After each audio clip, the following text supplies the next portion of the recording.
Olá, Namastê! Hoje estou aqui para nossa primeira mini aula sobre a história do yoga.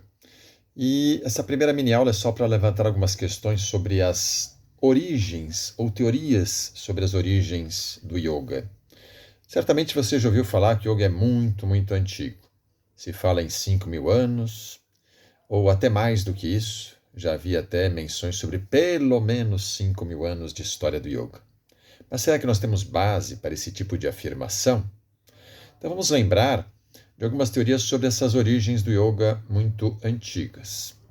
Uma primeira teoria, que é muito relacionada com obras importantes, como esse trabalho de fundamental importância do Mircea Eliade, que foi um especialista em yoga e também em xamanismo, é relacionar yoga com o próprio xamanismo, lembrando que as práticas xamânicas são muito antigas e imemoriais, e que o yoga possa ou pode ter relação com o xamanismo. Então, por exemplo, práticas como o voo místico do xamanismo, ele tem paralelos com a já mencionada desde textos antigos de yoga, como os Yoga Sutras de Patanjali, o poder de voar, né, a levitação. E a gente encontra paralelos importantes. O Mircea Eliade destaca muitos desses paralelos, mas é importante frisar, esses paralelos muitas vezes são de, digamos, referências mais recentes. Então, ele menciona, por exemplo, que o budismo tardio, já dentro de uma tradição lamaísta, aquela que se desenvolve principalmente no Tibete, traz elementos de uma influência do próprio budismo e do próprio yoga, né, nos xamanismos do norte asiático, da Sibéria, por exemplo. Então, não é só o xamanismo que poderia ter influenciado o yoga, né? O próprio yoga pode ter influenciado o xamanismo. Mas é fato que o yoga traz em si alguns elementos de práticas que são imemoriais e que são desenvolvidas em contexto tribal. Mas de onde vem isso? O quão antigo é isso? Nós não sabemos esta relação entre xamanismo e yoga. Outra teoria também, essa tem ganhado força em tempos recentes, é de uma origem do yoga fora da Índia. Então, por exemplo, se fala de uma origem do yoga, possivelmente em outras grandes civilizações antigas, como a civilização egípcia. E hoje se fala, por exemplo, do Kemetic Yoga, né? O yoga kemético, vamos dizer assim. Isso se baseia em gravuras que se encontram nas várias representações artísticas do Egito Antigo, desde o período das grandes pirâmides, e que mostram posturas. Tá? Aqui mesmo nesse livro, que também é um trabalho muito sério, feito pelo Instituto de Lonavala na Índia, quando eles falam de asanas, essa Encyclopedia of Traditional Asanas, a maior pesquisa já feita sobre investigação literária de asanas em todo o mundo, então quando eles falam de posturas, eles citam aqui, mencionam posturas de outras civilizações, tá? Então eles falam de posturas que são apresentadas em representações pictóricas da Tailândia antiga, tá? Do México antigo, do Egito antigo, da civilização celta antiga. Aqui, por exemplo, algumas representações do Egito, de posturas ou movimentos que já eram feitos naquela civilização em tempos talvez anteriores ao próprio advento da civilização na Índia. Mas a questão é, sim, no Egito provavelmente havia muitas dessas práticas, nós não sabemos exatamente, né, como elas eram feitas, estão tentando ser resgatadas, e esse é um trabalho que vale a pena apoiar, incentivar, motivar, mas a questão é, até que ponto a gente tem base de evidência para dizer que essas práticas nascidas no Egito migraram para a Índia e geraram o yoga indiano tal como nós o conhecemos? Então, primeiro, se diz que provavelmente essas práticas teriam sido levadas por ondas migratórias que geraram, né, originaram os próprios povos dravidianos na Índia.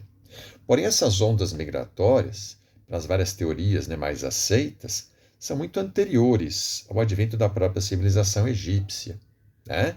Então se fala de prováveis ondas migratórias vindas do Sudão para a região onde hoje, né, está o Irã, a antiga Pérsia, de lá para a Índia. Isso há 10.000 anos atrás ou mais do que isso. Nem o Raul Seixas, na música 10 mil anos atrás eu nasci, né, teria visto esse fenômeno acontecer. Tá?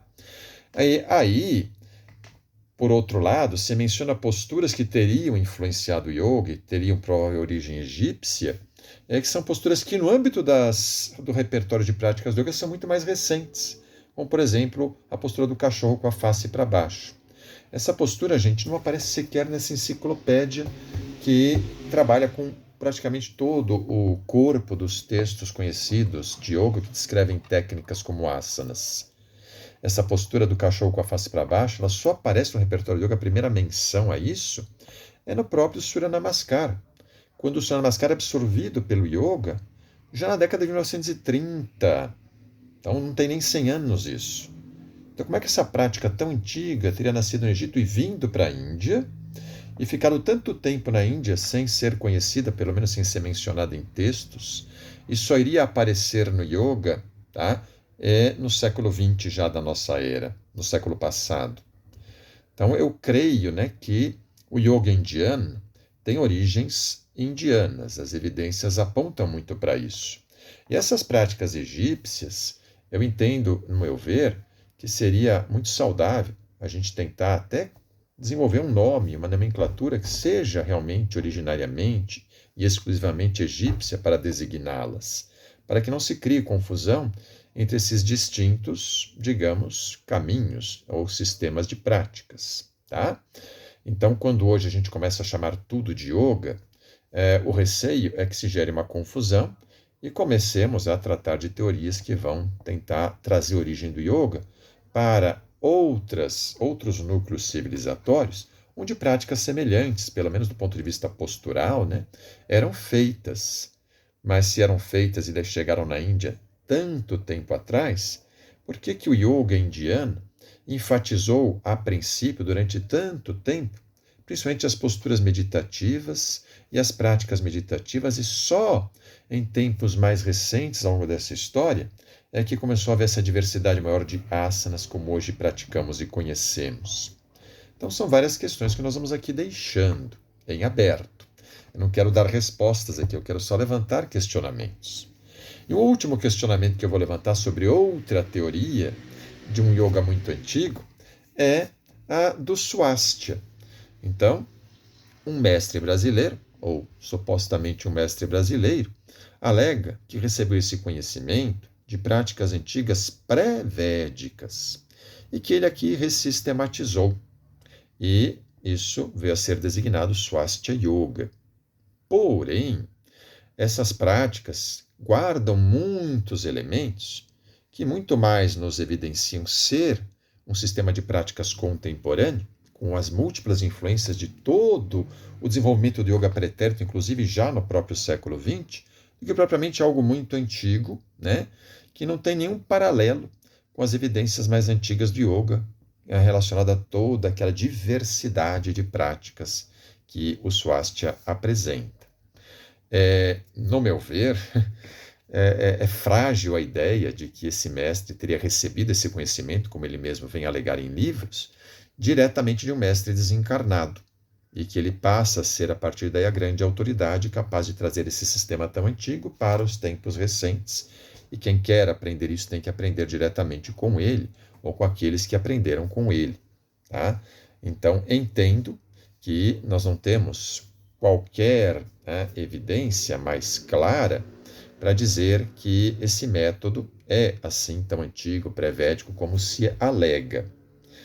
Tendo a acreditar que guarda influências de correntes contemporâneas, correntes modernas, e que, de certa maneira, tá, poderia ser interessante também entendê-lo como um movimento moderno, já que 50 anos atrás ninguém conhecia, ninguém praticava isso que se chama hoje Swastika Yoga.